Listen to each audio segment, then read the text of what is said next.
Hello, I'm back, and today I'm going full singer. What? That's crazy, Kim. You never go full singer. But I am. I even have my scarf and everything. I'm all kinds of ready. So, what that means for today is I'm actually going to show myself using a tool that I have been using lately to practice with. I'm going to pick an aria that I have particularly sticky tension issues with, and I'm going to practice a little with it so that it gives you a sense of what that tool might be for you if it is something you want to use to monitor your vocal strain, or if you are having any strain or pushing, as singers say. We're going full pushing today, full singing today, so therefore I will call it pushing instead of strain, because most singers call it pushing, okay? It's when you're pushing, okay?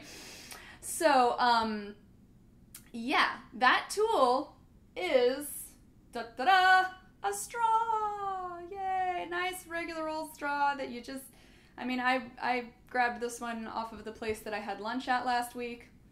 Just grabbed an extra straw too, you know, whatever. Okay, I grabbed like 5 extra straws. You can use this. You could also use a little teeny stir stick if you want an extra challenge. The little ones that, like, you know, I think Starbucks still has the little stir stick straws there. So, you know, basically the smaller the opening on the straw, the more challenging it will be. But it's good for you. So, what the heck is with the straw? I don't know if you guys have heard about it, because it is a pretty popular tool, I would say, in singing arsenals, but also in voice therapy. It's a really popular tool in voice therapy. And with that, I do offer this one disclaimer for today. If you are currently seeing a therapist, do what your therapist is doing. Do not use this video. Stop it right now, as a matter of fact. Just stop it. Stop the video. Close it out. Get yourself off of YouTube and go do your therapy exercises, because you should be paying attention to your medical team, and your voice therapist is part of that team. If you feel like you might need a voice therapist, like your voice is fatiguing, irregular, you know, like more so than usual, or you've lost part of your range, something in your voice has changed and is not functional for you, it just doesn't do the job you want it to be doing, please get yourself to an otolaryngologist and get your vocal folds looked at, see if voice therapy might be something for you. Today, I'm going full singer, meaning this is not a therapy tool today for me. This is just a pedagogical tool I'm using to help me figure out when I'm pushing in an aria. That's it. That's what this is for, okay? For today. If I was a therapist today with a patient in front of me, I might be using it for a slightly different purpose, okay? Relatively so. But the theory behind this thing, what the heck is the point of this? Well, the theory is that when you put this at your lips and you blow, you're creating a nice small opening at your lips, right? Okay, I'm blowing. I don't think you can hear that, but you create a nice little small opening at your lips, and that's going to increase the resistance to the air flowing through this, right? Versus, okay, so blowing out like that has a little more resistance. You have a little back pressure in your mouth. In fact, that's how you happen to blow out your candles on a birthday cake, right? It just helps you get that extra air flowing with that pressure, helping the air go. And it's the same concept that works with your vocal folds in your throat. When air passes through the glottal opening as the vocal folds start to come apart, air molecules rush through, and that pattern, because the vocal folds vibrate like this, they close and open. Let me put down my straw. They close and open like this, if this is the bottom. Okay. So as your vocal folds are vibrating, it's going to cut up the air molecules essentially and create sound waves.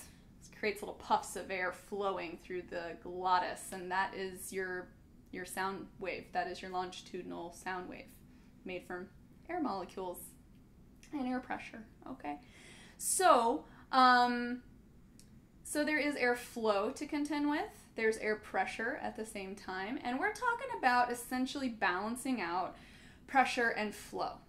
So if you have too much air pressure, you have a bit of a strain. Essentially, you start to push a little because you're going to try to control that back pressure, and it's not going to feel super good. It's actually very similar to if you have some, you know, anytime an instrumentalist, if they're using a lot of back pressure to play, like some brass players do, and like oboe tends to have a lot of back pressure on it, you know, you might see them start to get a little red in the face possibly because it's like they're working really hard here, like in their oral cavity and lower to control all of that air pressure, essentially, to make space for more air pressure, and it becomes more uncomfortable. But the thing about it is, as a singer, you don't want to be uncomfortable, because this instrument and this body you have is flexible enough that you should be able to set those vocal folds into vibration anywhere in your range without a ton of discomfort, okay? So, first thing I'm going to do, you're going to watch me practice a little, essentially. And the first thing I'm going to do, I'm actually going to just start blowing through the straw, because I want to get a sense of when there's too much pressure, what it feels like when I'm fighting the straw, because this is really important. I once tried to use a straw as a voice teacher years ago, and I had no idea what I was doing with it, and I abandoned it as a tool, because like all tools, if you don't use it right, you don't get good results. And so, you know, like me with a drill, you probably don't want to see that. Let's just face the facts. Okay, so if I blow through the straw, I'll start blowing and exhaling. I'm going to increase my exhale until it feels uncomfortable. Probably will mean my tongue starts to get a little tight and starts to kind of close things off to try to balance things out a little. And that's where it's too much blowing, okay? That's me resisting, like too much resistance to the air going through the straw. So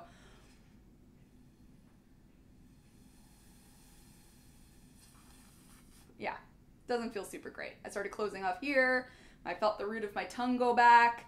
One more time if I do it again. But yeah. I feel like I need to stretch out my tongue, actually. I got a lot of like, my tongue went whoo in the back of my mouth to try to control the amount of air stream, to kind of, probably honestly, to try to reduce the resistance a bit, okay? So I don't want to do that. So what I want to do is try to find where am I happy in the straw. Okay. It's a relatively small amount of air that can come through this thing before I really feel like I'm having to control it internally. So now that I've done that, I'm actually going to move my microphone a little bit closer so that hopefully you can hear it. I'm going to start making sound through this puppy. Here's the trick though. For me as a singer, I cannot think of putting a lot of sound through this thing. It's got to be a tiny little sliver of sound that I'm sending through here.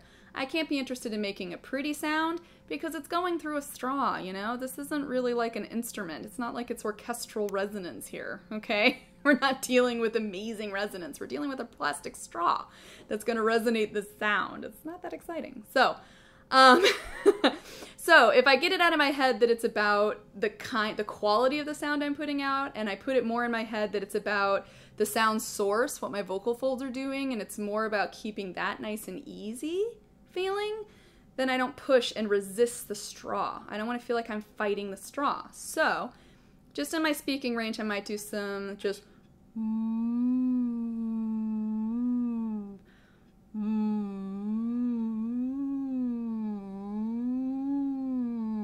there's some slight little sirens here and there.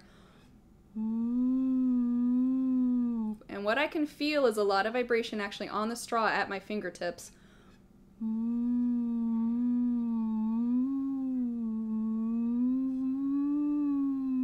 And I feel a lot of vibration here too, actually. A lot here. Whew. I'm actually getting a little like, woo, gonna give myself a headache, but it's good for me. I'm gonna keep doing it. So,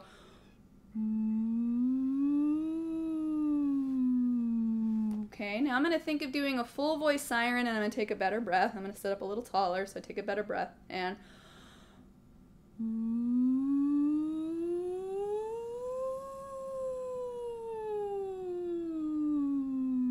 okay. My tongue started to track a little on the top. I felt my root of my tongue go back a little in my mouth. So I'm going to try it again. I'm going to see if I can get the air flow through the straw a little more balanced out so that I don't feel like my tongue is trying to retract a bit on the top. So one more time up there. Get my rib cage nice and open. Here we go.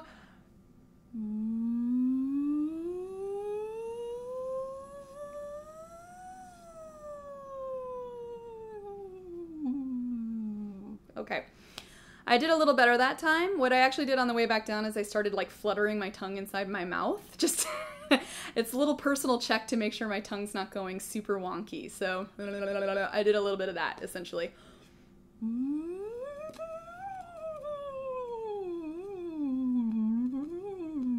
Okay, you can hear me kind of hitting the straw a little bit with my tongue. You can do a ta-ta-ta-ta-ta, too. If you've ever played brass or anything, you might want to do something like that. Just...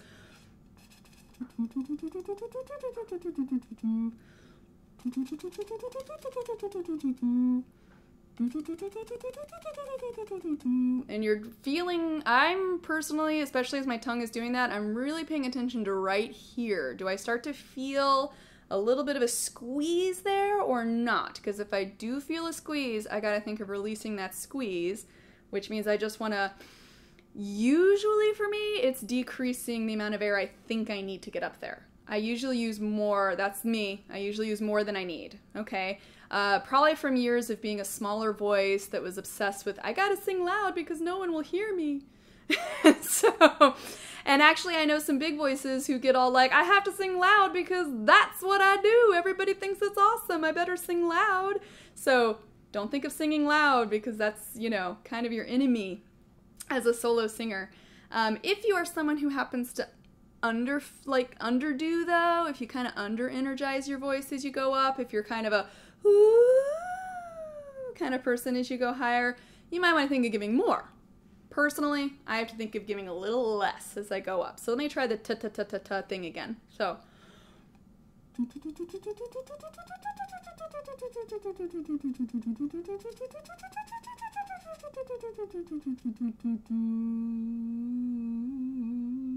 Okay, cool. So as I come back down, I really need to lay off. Okay?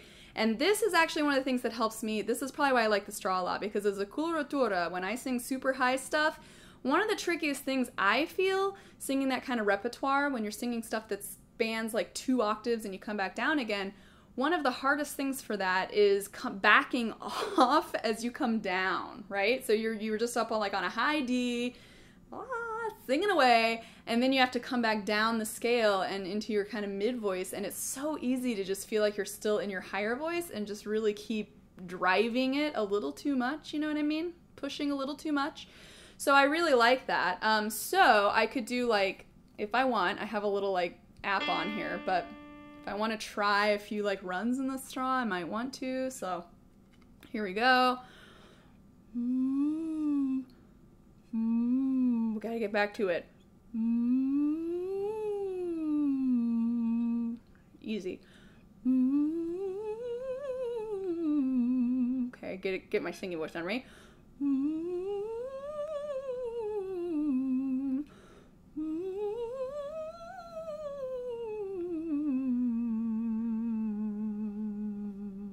Okay, and as I come back down, this longer straw starts to vibrate more on the lower notes because this is a longer tube and it probably resonates at slightly lower. It's kind of more in my modal register.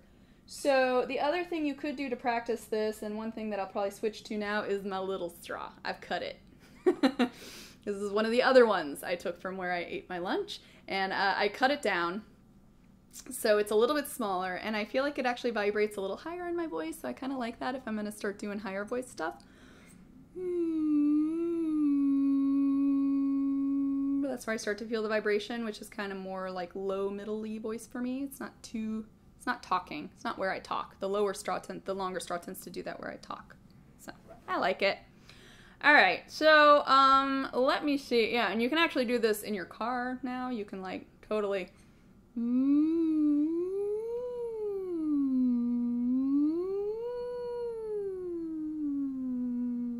Okay.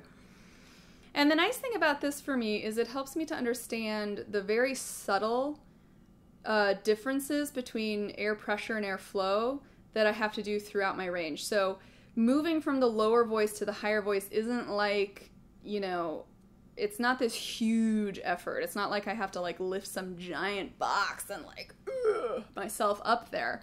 So I don't need to prep to be really loud low, and I definitely don't need to like really go for the note for me. So it helps me to remember like, okay, so it's a very subtle adjustment from the bottom of my voice to the top of my voice. It's a subtle adjustment, and it can be a very smooth track moving up and down that little range of mine. It can be nice and smooth and easy, and I shouldn't really be, for me, I need to not be very consciously aware of massive changes happening here or here in my breathing area. I don't want to feel like I'm really making a huge difference. I don't want to feel like, okay, now I'm in my low voice and now I'm in my high. I'm just gonna, completely shift over to high voice. That got me into a lot of trouble in the past, so I tend to not want to do that very much. So what I think I might do now is, that was just a little bit of my basic warm-up with the straw thing. Let me work through the aria on a slightly different video so it doesn't get super crazy long. So if you want to check that out, I'll do that right now. See you guys. Bye!